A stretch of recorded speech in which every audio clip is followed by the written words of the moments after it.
Hi friends, welcome to our channel. இன்றைக்கி நம்ம வீடியோவில் என்ன பார்க்க போகிறோன்னா, சக்கரவள்ளி கிழங்கு தான் குழந்தைங்களுக்கு வேக வச்சு கொடுக்கறத பார்க்கலாம். இது ரொம்பவே நல்லது. குழந்தைகளுக்கு மூளை வளர்ச்சி அதிகரிக்க உதவுது. அதே மாதிரி நோய் எதிர்ப்பு சக்தியும் அதிகப்படுத்துது. இதை நம்ம குழந்தைங்களுக்கு எப்படி நம்ம செஞ்சு கொடுக்கலான்றதை வீடியோவில் பார்க்கலாம். அதுக்கு முன்னாடி நம்ம சேனலை சப்ஸ்கிரைப் பண்ணாதாங்க சப்ஸ்கிரைப் பண்ணிக்கோங்க. நான் சக்கரவள்ளி கிழங்கு தோலை நல்லா சீவிட்டு வாஷ் பண்ணி குட்டி குட்டியாக எடுத்து இட்லி பாத்திரத்தில் வச்சுருக்கேன்.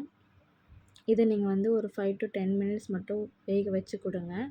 இது நல்லா வெந்து வந்ததுக்கப்புறம் பாருங்கள், ஒரு கலர் சேஞ்ச் ஆகிருக்கும்.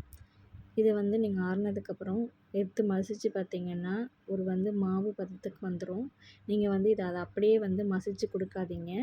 இது மிக்ஸி ஜாரில் ஒரே ஒரு சுத்து மட்டும் நீங்கள் விட்டு இதை நீங்கள் குழந்தைங்களுக்கு கஞ்சி பதத்துக்கு ஏற்ப நீங்கள் கொடுத்துக்கலாம். இங்கே பாருங்கள், நான் ஒரு மிக்ஸி ஜாரில் லைட்டாக தண்ணி விட்டு ஒரு சுத்து மட்டும் போட்டிருக்கேன். இது ஒரு கஞ்சி பதத்துக்கு எடுத்துக்கோங்க. குழந்தைங்களுக்கு சாப்பிடவும் ஈஸியாக இருக்கும். இதில் நீங்கள் எதுவுமே சுகர் எதுவுமே ஆட் பண்ண வேண்டாம். இதில் இருக்கிற சுகரே போதும். அதை மட்டும் நீங்கள் மிக்ஸ் பண்ணி கொடுத்துக்குங்க. குழந்தைங்களுக்கு வாரத்தில் ஒரு முறை கொடுங்க. நோய் எதிர்ப்பு சக்தி அதிகரிக்கும்.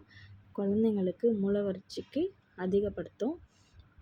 இது ரொம்பவே பெனிஃபிட்டை குழந்தைங்களுக்கு நீங்கள் கொடுக்கலாம். தேங்க்ஸ் ஃபார் வாட்சிங். Bye bye.